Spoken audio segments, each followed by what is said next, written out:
If there was ever a game I never thought I'd go back to, that game would be Anthem. Back in 2019, the release of Anthem was viewed as one of the largest commercial live service failures of our lifetime, and it did not take long before the game to be abandoned by the general public, leading EA to desperately announce that they would remake the game from the ground up under the codename Anthem Next. Not the worst way to make the most of an atrocious situation, at least it would be free after all.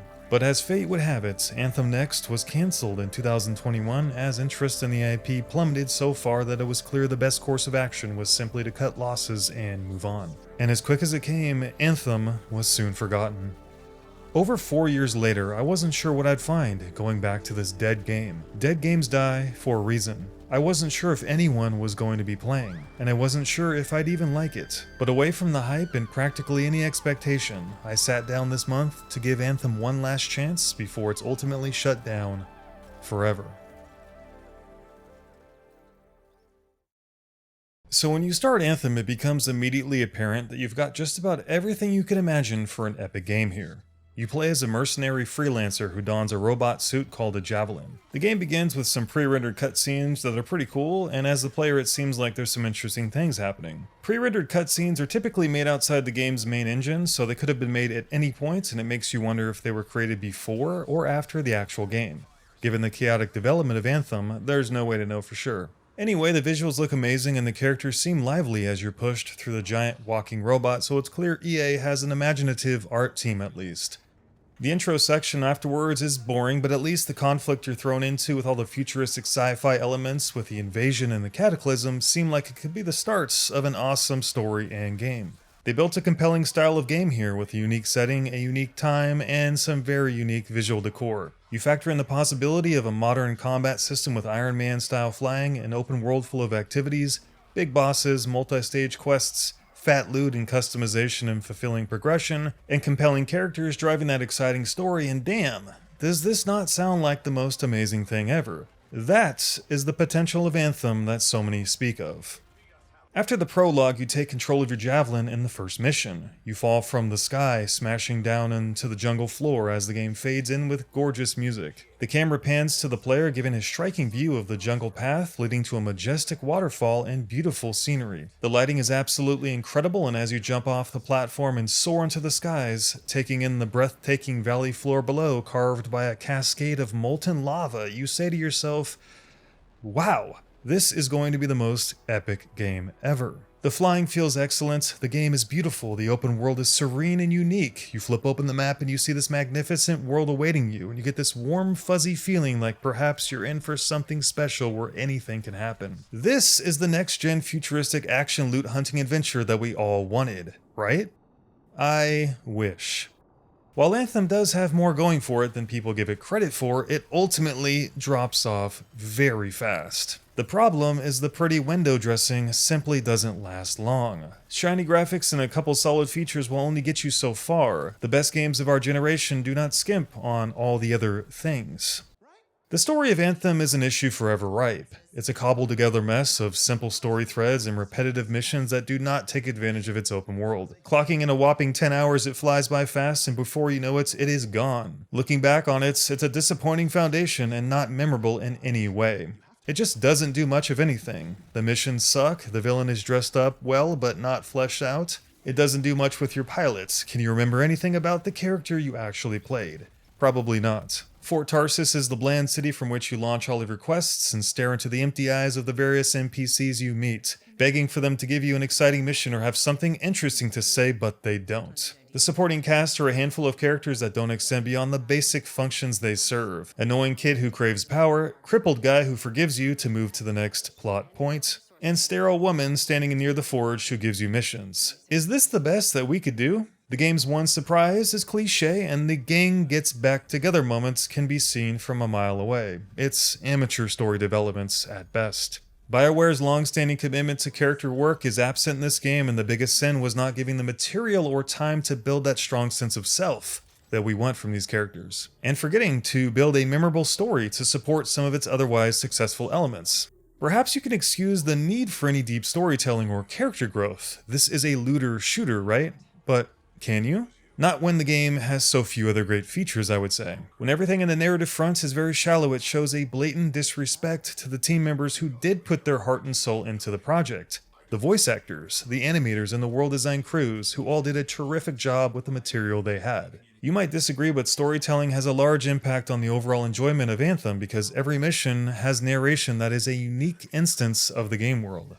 This is part of the reason why it was so difficult to get new content out for Anthem as time went on. Every quest is a told slice of story with a voiceover. Either way, Anthem's in-game missions are ripped straight from the story anyway, so you'll be going through them infinitely, making story presentation a priority either way.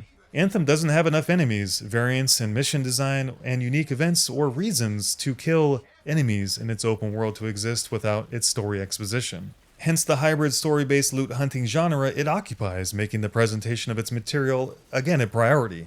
Obviously, the writers of this game were forced to redo the story and the concept many times over. That's poor management and direction, not just bad writing. Worst of all, you don't make any choices that matter and no character is gray or push beyond the basic functions of good guy, bad guy. Then you look at the actual writing, which is so clumsy given the cast the uncomfortable job of trying to deliver compelling performances with the cringiest of lines. The actors did the best they could with the amateur writing they were given, and I do feel bad for them.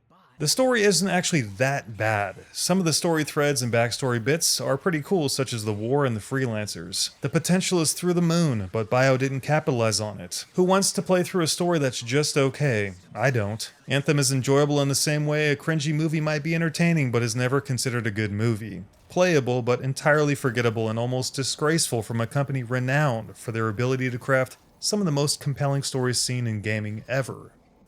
If you continue to dive into Anthem's narrative issues, you'll perhaps find the shared open world as one of the main culprits. In Anthem, the player queues up for activities and missions in Fort Tarsis, which acts as both the in-game hub and the place you're thrown into when starting any gaming session. By holding down a button on your controller or keyboard, a menu opens up for the player to select what they want to do. Then you wait through several loading screens while the game tries to match you with other players. You don't fly out of Fort Tarsis or anything like that. It actually doesn't connect to the game world. Thus, it's basically a virtual menu if you think about it. It's pretty convenient game design, but it showcases the lack of cohesion between the game's playability and its actual open world space. It's at this point that the game has you following quest icons from one objective to the next, while a cipher relays information to you from time to time. Every mission tells you exactly what to do, which isn't much. Defend the area, kill a horde of spiders until the bar fills up. You don't go off the beaten path, ever, and you don't have to navigate anything yourself. This is par for the course in many games, but the vacuum of Anthem gives you no opportunity to interact with it otherwise. Even in free play, there's no open world cities.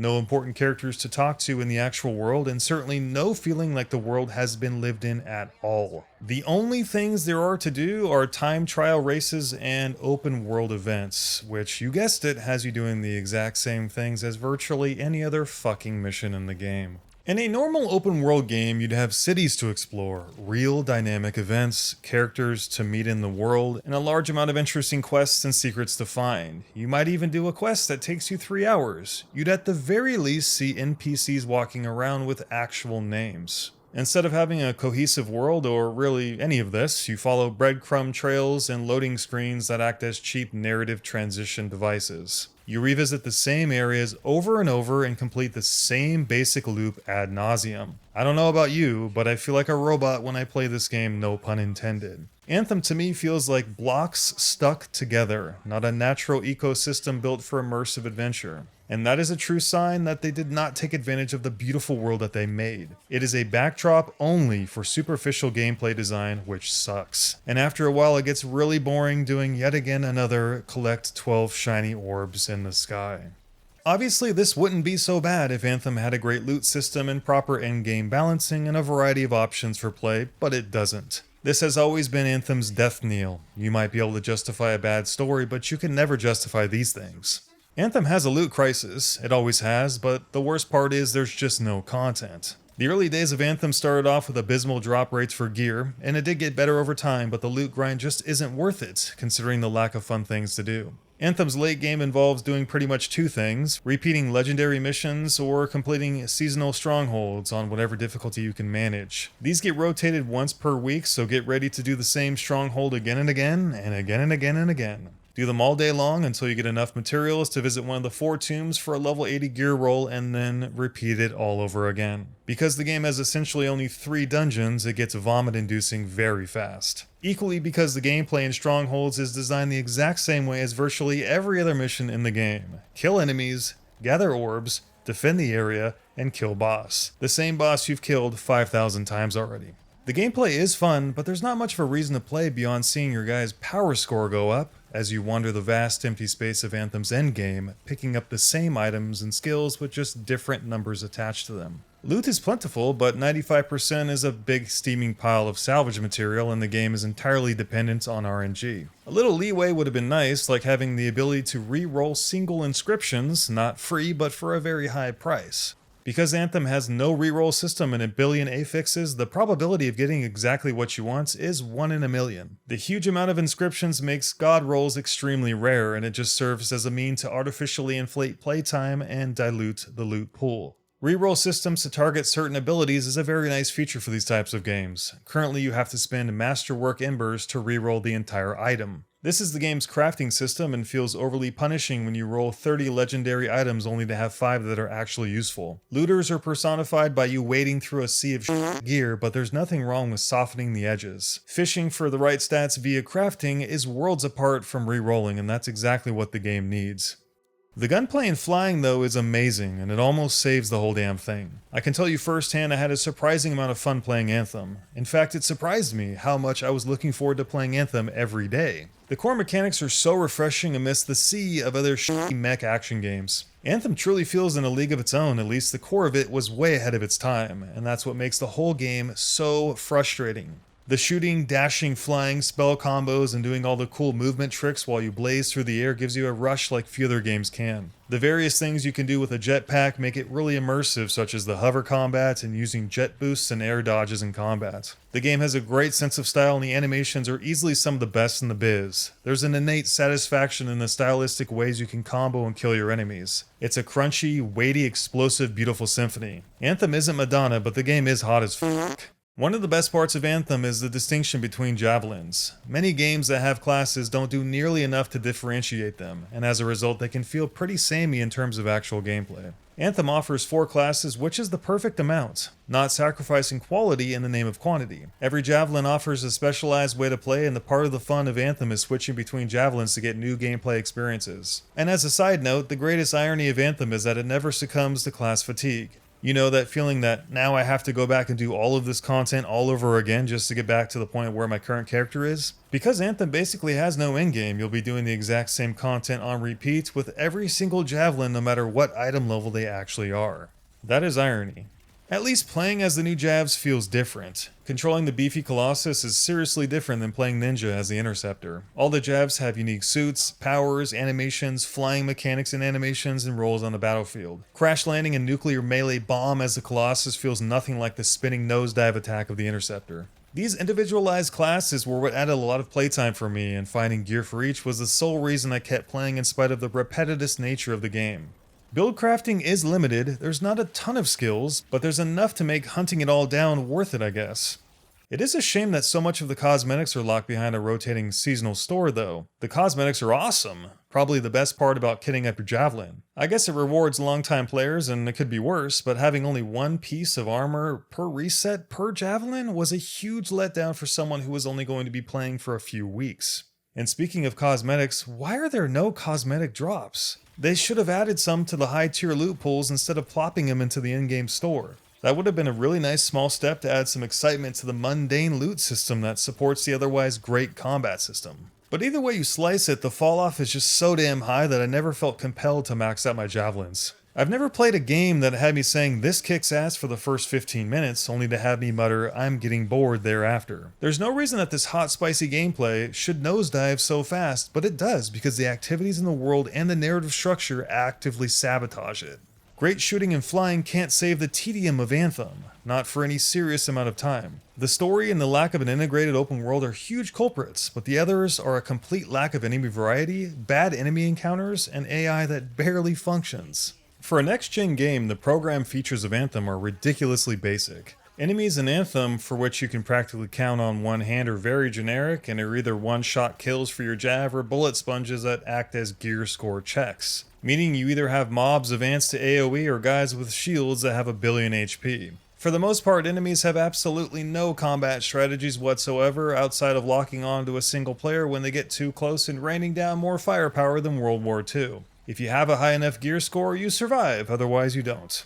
This gets taken to ridiculous heights when moving up Grandmaster difficulty tiers, where enemies will go from barely tickling you to instantly one-shotting you with their titanic health bars. This scaling just isn't fun and points to the lack of thoughtful game design. Harder enemies does not have to mean thicker life bars and laser precision instant death. I understand that our Javelin is supposed to kill thousands of enemies in our time with the game, but that doesn't mean you simply disregard enemy variety or mechanics. Most of them have absolutely no AI and just shoots or runs straight at you, and this design doesn't force the player to adapt to much outside large enemies such as Titans. There are simply no enemy tactics to speak of. You never get flanked, they never work together, they are fodder or sponges only, and that makes the gameplay far too simple.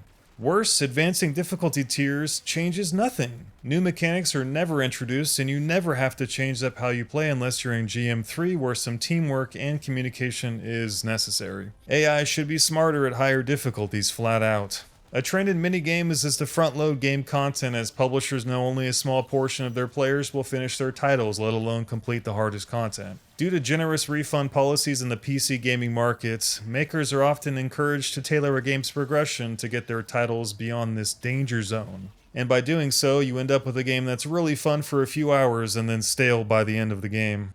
Perhaps some of this staleness could have been alleviated through more play variety, but there is none. The game desperately needs a loadout system similar to what Mass Effect Andromeda did with its profile system. The profile system was ultimately flawed in Andromeda, but it would have been perfect for Anthem since Anthem limits you to 2 active abilities. Having only 2 abilities, 1 support skill and 1 ultimates, with no ability to change them out without going into a menu is really bare bones. For me, it gets really boring since 2 abilities doesn't give you much to play with. Not to mention it gives you basically 1 combo since you'll be usually selecting 1 prime and 1 detonate ability when setting up your Javelin. So get ready to do your 1 combo over and over.